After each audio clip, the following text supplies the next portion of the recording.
ജില്ലാ ആശുപത്രി super speciality ബ്ലോക്കിന്റെ 4-ാം നിലയിലെ ഫയർ സേഫ്റ്റി വാൽവ് പൊട്ടി വെള്ളം പുറത്തേക്കൊഴുകിയതിനു പിന്നാലെ ലിഫ്റ്റുകളുടെ പ്രവർത്തനം പൂർണ്ണമായും നിലച്ചു. ഇതോടെ രോഗികളും കൂട്ടിരിപ്പുകാരും കടുത്ത ദുരിതത്തിലായി. ലിഫ്റ്റുകൾ പ്രവർത്തന സജ്ജമാക്കാൻ ഒരു ദിവസം കൂടി വേണ്ടിവരുമെന്നാണ് അധികൃതർ നൽകുന്ന വിവരം. ബുധനാഴ്ചയാണ് ഫയർ സേഫ്റ്റി വാൽവ് പൊട്ടി പല ഭാഗത്തും മുട്ടോളം വെള്ളക്കെട്ടുണ്ടായത്.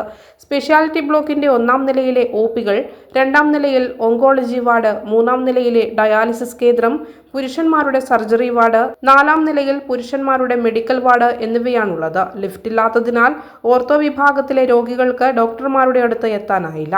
രോഗികളുടെ കൂട്ടിരിപ്പുകാർ ഡോക്ടറുടെ അടുത്തെത്തി രോഗവിവരം അറിയിക്കുന്ന പ്രകാരം മരുന്ന് കുറിച്ച് നൽകുകയായിരുന്നു. നേരിട്ട് കാണേണ്ട രോഗികളെ ഡോക്ടർ താഴെ വന്ന് കണ്ടു. പ്ലാസ്റ്റർ ഇടേണ്ടവരെ കാഷ്വാലിറ്റിയിൽ എത്തിച്ചു. ചില രോഗികളെ ട്രോളിയിൽ കയറ്റി ജീവനക്കാരും കൂട്ടിരിപ്പുകാരും കോണിപ്പടി വഴി ഇറക്കി. ഗുരുതരാവസ്ഥയിലുള്ള രോഗികളെ 4-ാം നിലയിൽ നിന്ന് കോണിപ്പടി വഴി താഴെ എത്തിച്ചാണ് ICUവിലേക്ക് മാറ്റിയതും. അടിയന്തര സാഹചര്യം വന്ന ഡയാലിസിസ് രോഗികളെയും 3-ാം നിലയിൽ നിന്ന് ട്രോളിയിൽ ചുമന്ന് കോണിപ്പടി വഴി ICUവിലെത്തിക്കുകയായിരുന്നു. Kannur BMH care at home ഇനി മുതൽ ഒരൊറ്റ ഫോൺ കോളിൽ രോഗി പരിചരണം വീട്ടിലെത്തും.